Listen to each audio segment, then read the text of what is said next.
This is the Frontier Freedom Hour, sponsored by Centennial Institute at Colorado Christian University. Here's Jeff Hunt. Welcome back to the Frontier Freedom Hour. You may be asking yourself, what is the Centennial Institute at Colorado Christian University? Well, it's its conservative public policy think tank seeking to impact culture in support of a whole host of things, everything from the sanctity of life, compassion for the poor, biblical view of human nature, limited government, traditional families, free markets, and the original intent of the Constitution. All that good stuff being worked on at a university, Colorado Christian University, that takes place at the Centennial Institute. So if you want to learn more, just Google Centennial Institute, go to centennialinstitute.com.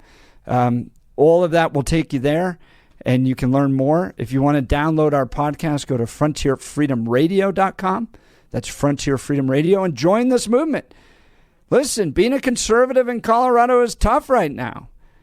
I know a lot of people leaving the state. I don't blame them.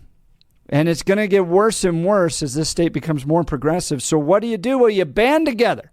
That's step number one. You're not alone.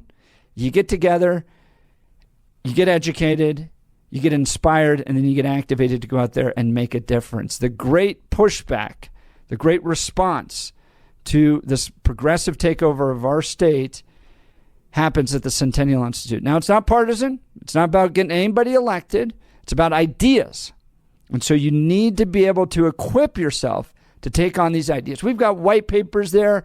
We've got articles there. We've got press releases. We've got a whole host of videos. We just hosted about 50 nationally renowned speakers here in Denver, Colorado. All those videos are there as well. So that's where you start. Start with ideas. Dive into that. All right. On your ballot, Proposition HH. Hard no. Don't even get close to it. Don't even think about it. Do not check that box marked yes.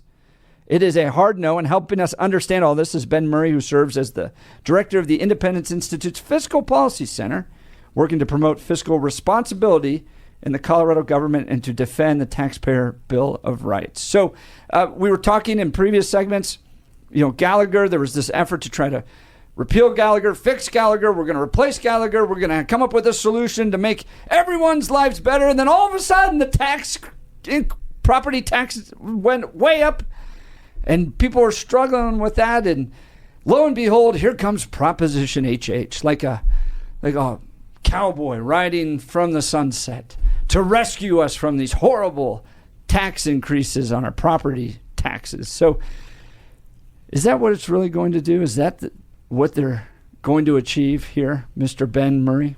Yeah, so I'll repeat, because you can't say it often enough. Proposition HH is a tax increase, and it will not result in lower property taxes. Now, in the last segment, we were talking about Gallagher and how it was a protection. It actually did prevent large increases in property taxes. Mm-hmm. Our politicians used deceptive means to convince voters to repeal that, to approve their measure to repeal it. So we no longer had that protection, and now we get this massive increase in property taxes without a protection in the Constitution to prevent it. And I mentioned right at the end of the last segment that one of the ways they persuaded voters is they said, hey, look, let's repeal Gallagher and replace it with something better.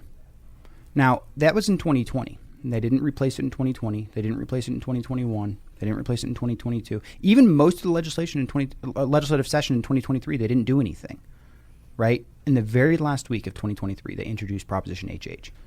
On the day that people got their notices of valuation, letting them know that their property taxes were going to go up 40, 50, 60%.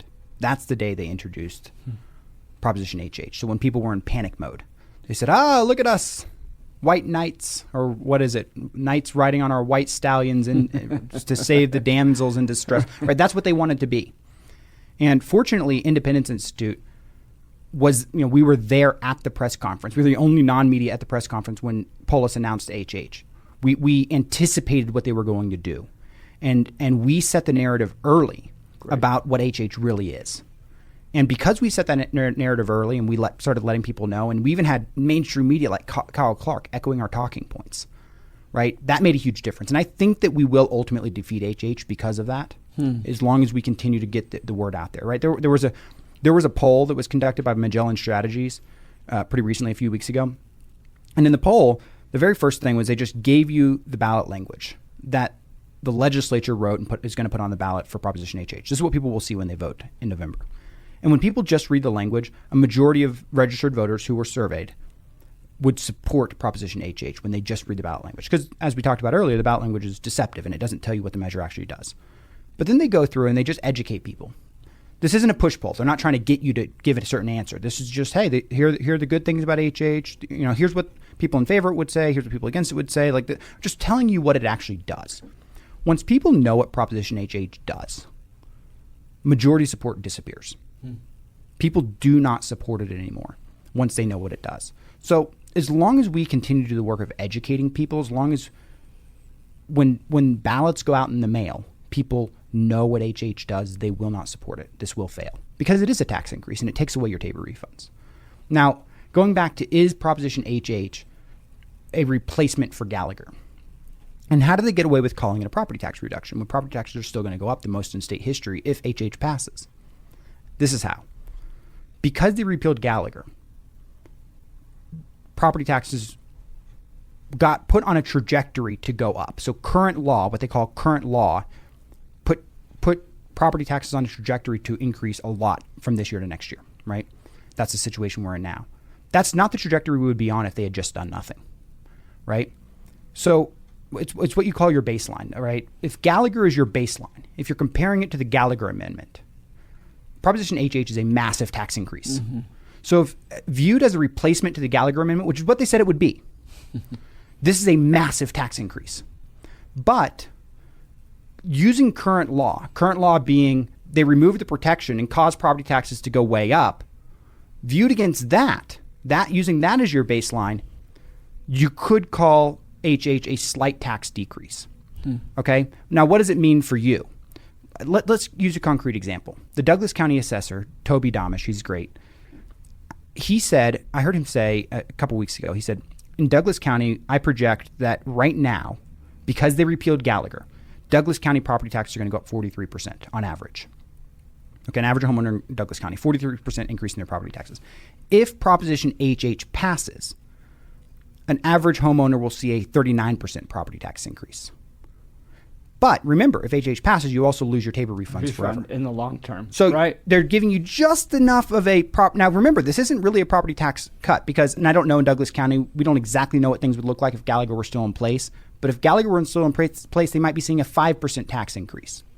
So under Proposition HH, they'll see a 39% tax increase. So if HH is the replacement for Gallagher that they promised, then HH takes you from a 5% tax increase to a 39% tax increase if you're a Douglas County resident. But they're saying because after they repealed Gallagher, that put us on a trajectory to get a 43% tax increase, bringing that down to a 39% tax increase is a tax cut.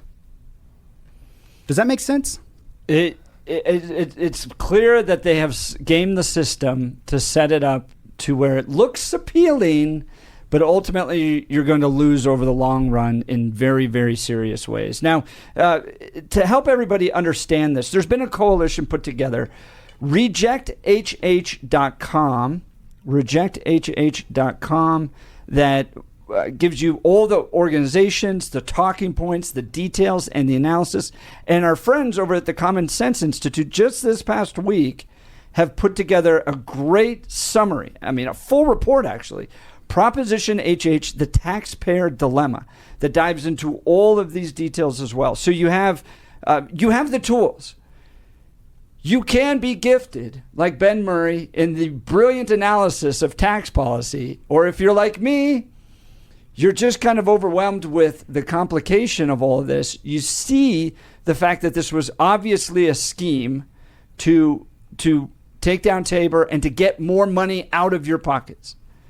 And if you follow the left, you know that this is their goal. This is what they've been planning and working on for a long time. Bell Policy Center, all those groups. This is what they're hoping to achieve. So you've got to talk to your friends and neighbors about this. The amount of money that's coming in on the yes side is astronomically higher than what's on the no side. This is a great point, Jeff. Yeah. Have you ever known Democrats and teachers unions to spend hundreds of thousands of dollars to cut your taxes? Because that's who's donating to the Yes campaign. That's exactly right. So hopefully your eyes are kind of opened. And I want to talk a little bit when we come back from this break about the groups that the left is going to be targeting on this, who they're going to try to pull in on their side. You can generally get a sense from some of the language of who they may be targeting: seniors, fire districts, ambulances, hospitals, kind of the bleeding hearts that go, there's just not enough money. There always needs to be more money for fire districts and water districts and ambulance. Who are we to turn down money for ambulances? You know, that effort that kind of goes out there. So we'll talk about the strategy on the side of Yes HH and the kind of effort, the coalitions that are coming together on the no side, the Reject HH. As I mentioned, you can go to rejecthh.com and download that, or go to commonsenseinstituteco.org, as in Common Sense Institute Colorado.org. Or follow me on Twitter. We'll have all this posted there, twitter.com/Jeff Hunt. But this is it. This is the big campaign effort this fall.